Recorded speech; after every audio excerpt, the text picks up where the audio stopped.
The next drum voice. Now we've started at the basement here. We did the kick drum, and the toms are actually the middle voice. Snare drums are the top end of the drum voice. I mean, cymbals are brighter than that, but let's jump up here to snare drums.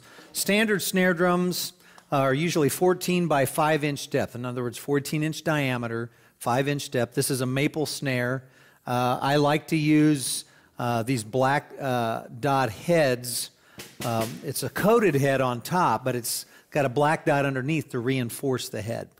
And they work very nicely in terms of just tone and durability. And tuning-wise, it's the exact opposite of kick drum. I mean, for like downbeats and backbeats, we want that. And honestly, there are, you're right, 1,000 options for snare drums. I have over 30 myself that I'll use according to the song, the style, the music, what a producer wants, et cetera, et cetera. But this has become kind of a standard, a maple snare or a brass snare.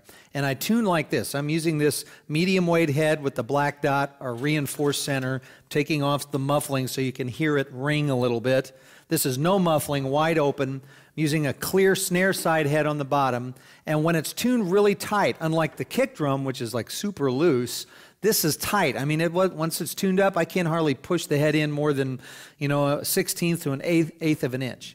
And with each lug tightened up, this pitch, what I listen for is a note, of what I call the fundamental pitch of the drum.